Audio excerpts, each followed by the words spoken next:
សិក្សាអំពីរូបមន្ត RAT RAT គឺជាការគណនារោគអត្រាការប្រាក់ Syntax RAT បាទ N per year PMT PV SV Thai Gas បាទអញ្ចឹង N per មកពី N per រៀលចំនួនរយៈពេលគិតជាខែឬឆ្នាំ PMT បងតាមពេលវេលានីមួយៗPV present value មានន័យថាតម្លៃបច្ចុប្បន្ន FV តម្លៃនាពេលអនាគត Thai ការជ្រើសរើស0គិតចុងគ្រានិង1គិតដើមគ្រាតោះអញ្ចឹងយើងមើលឧទាហរណ៍ខាងក្រោមនេះគឺ delta របស់យើងមានន័យថាលេខ4នេះមានន័យថា year of the loan បាទអញ្ចឹងរយៈពេលដែលយើងខ្ចីគឺ4ឆ្នាំបាទដក200មានន័យថាយើងបង់ចាំខែ$200បាទ amount of loan បាទ$8000មានន័យថាយើងបានប្រើប្រាក់កម្ចីនឹងចំនួន$8000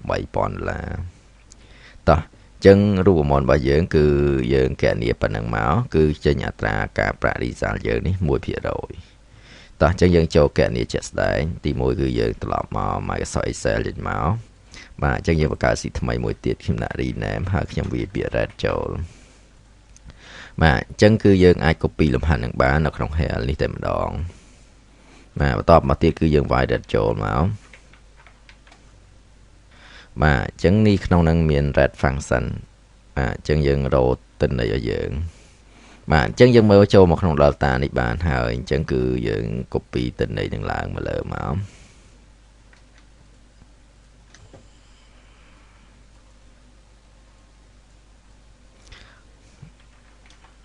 តោះអញ្ចឹងដើម្បីគណនាបានអញ្ចឹងទី1គឺយើងវាយស្មើបាទ RATE បាទតមកទៀតគឺយើងមើលមុនគេគឺ N per មានន័យថា N per រៀលនេះ year of the loan អញ្ចឹងគឺយើង select លេខ4ហ្នឹងមកបាទអញ្ចឹង4នេះគិតជាឆ្នាំអញ្ចឹងយើងគិតជាខែយើងត្រូវគុណនឹង12ដកទៀតតមក comma មកគឺ PMT នេះ payment monthly របស់យើងហ្នឹងបាទ comma មកទៀតមកគឺ PV អញ្ចឹងគឺយើង select លើ amount of loan ហ្នឹងឯងតម្លៃដែលយើងបាទខ្ចីគេចំនួនប្រមាណអញ្ចឹងយើង enter តែម្ដង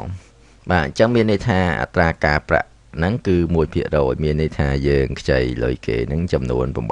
$8000យើងខ្ចីរយៈពេលបាទ4ឆ្នាំហើយយើងសងគេក្នុងមួយខែ$200អញ្ចឹងមានន័យថាគេប្រើអត្រាការប្រាក់1%បាទតោះអញ្ចឹងយើងអាច copy រូបមន្តខាងលើនេះមកបាទហើយយើងវា apostrophe 1មកផាសចូលមក